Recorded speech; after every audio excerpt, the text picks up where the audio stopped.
ஆகாயத்தை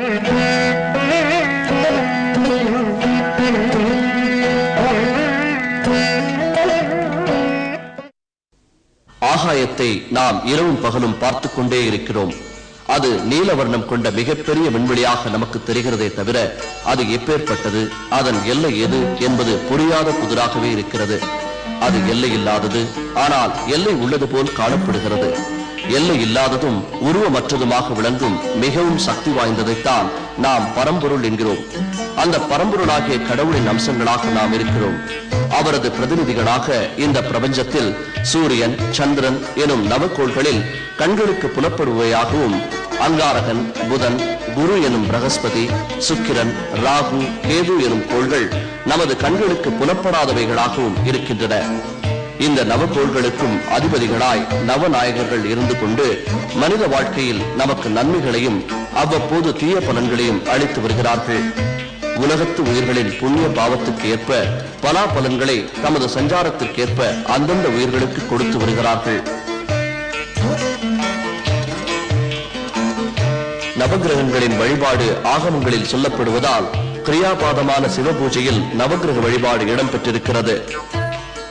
சிவாலயங்களிலும் நவகிரக வழிபாடு நடைபெற்று வருகிறது.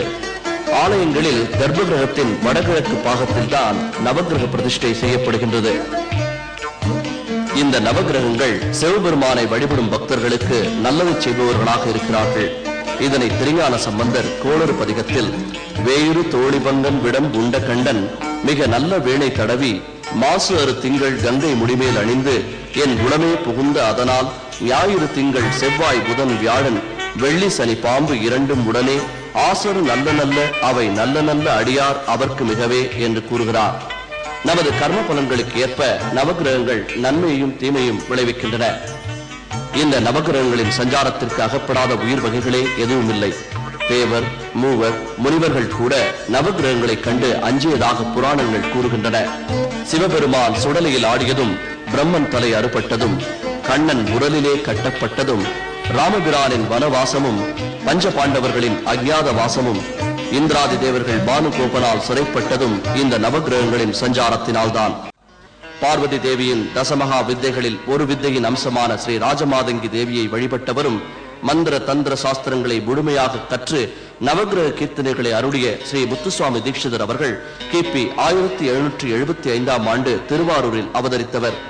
இளம் வயதிலேயே பக்திமானாக விளங்கிய தீட்சிதர் அவர்கள் தமிழ், தெலுங்கு, சமஸ்கிருதம் ஆகிய மொழிகளில் அபார அறிவு பெற்று சங்கீதத்தில் ஆற்றல் மிக்கவராகவும் விளங்கினார். குருவினிடம் அனைத்தையும் கற்ற தீட்சிதர் அவர்கள் அவருடைய ஆணைப்படி கங்கையில் நின்று கொண்டு அர்க்கியம் செலுத்தி கலைவாணியை தியானம் செய்ய அவருடைய கைகளில் கலைவாணி அருளிய அருமையான நாதமிக்க வீணை இருந்தது.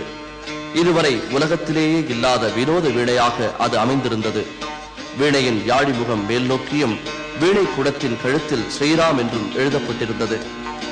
ஜோதிட சாஸ்திரத்தில் வல்லவராக இவர் இருந்தபடியால் நவகிரகங்களின் சஞ்சாரங்களை பற்றி நன்கு அறிந்திருந்தார். ஒருமுறை சுத்த மத்தள வாத்திய இசைக்கலைஞர் தம்பியப்பன் என்பவருக்கு தீராத வயிற்று வலி வந்தபோது ஜோதிடர்கள் அவரது ஜாதகத்தை பார்த்துவிட்டு வியாழன் பார்வையில் சனி இடம் பெற்றுள்ளதால் அதற்கு பரிகாரம் கிடையாது, வலி தீர வாய்ப்பே இல்லை என்றும் உயிருக்கே ஆபத்து என்றும் கூறிவிட்டனர். இதை அறிந்த தீட்சிதர் தனது மந்திர சாஸ்திரத்தினால் பிரகஸ்பதே என்று துவங்கி குரு பகவானை வேண்டி பாடி தம்பியப்பனின் வயிற்று வலியை உடனே தீர்த்து வைத்து உயிரை காப்பாற்றினார். உடனே தம்பியப்பன் வியாழன் மட்டுமல்லாது அனைத்து கிரகங்கள் மீதும் மந்திர சாஸ்திரத்தை பயன்படுத்தி கீர்த்தனைகளை இயற்றும்படி வேண்டிக் கொள்ள ஸ்ரீ முத்துசுவாமி தீட்சிதர் அவர்கள் மற்ற கிரகங்கள் மீதும் கிருதிகளை இயற்றினார். ஜபா குசும சங்காசம் காட்சபேயம் மகாத்யுதம் தமோரிம் சர்வ பாபக்னம் பிரணதோஸ்மி திவாகரம். உலகம் தோன்றிய பொழுது முதலில் ஓம் என்ற ஓசை உண்டாயிற்று. அந்த ஓசையிலிருந்துதான் ஒளிமயமான சூரியன் தோன்றினான் என்று மார்க்கண்டேய புராணம் கூறுகிறது. சூரியன் கிழக்கு திக்குக்கு அதிபதியாகவும் பிரதி தேவதையாக அக்னி, இசுவான் என்பவரை உடையவனாகவும் குறிப்பிடப்படுகின்றார். வேதங்களில் பிரத்யக்ஷ தெய்வம் என்று கொண்டாடப்படுகிற சூரிய பகவான் கிரகங்களுக்கு அதிபதி.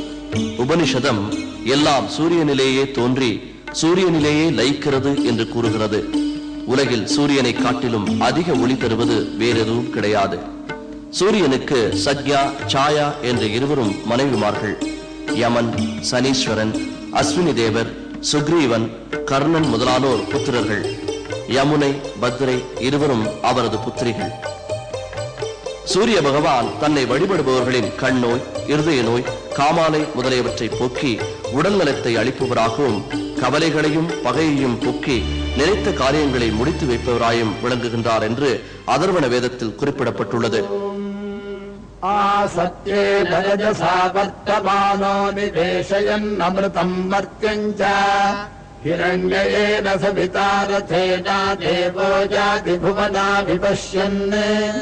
அக்னிந்தூதம் ரிணீமஹே ஹோதாரம் விஸ்வவேதசம் அஸ்ய யஜ்ஞஸ்ய சுக்ரதும் ஏஷாமீஷே பசுபதிः பசூனாं சதுஷ்பதாமுதஜத்விபதாம் நிஷ்க்ரீதோயம் யஜ்ஞம் பாகமேது ராஜஸ்போஷா யஜமானஸ்ய சந்தோ अधिदेवता प्रत्यधिदेवता सहिताय भगवते आदित्याय नमः.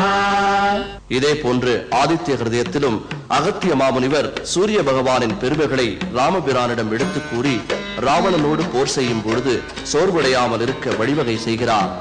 இந்த கடவுள் ஊழிக்காலத்தில் உலகத்தை அழிக்கிறார், மீண்டும் ஆக்குகிறார்.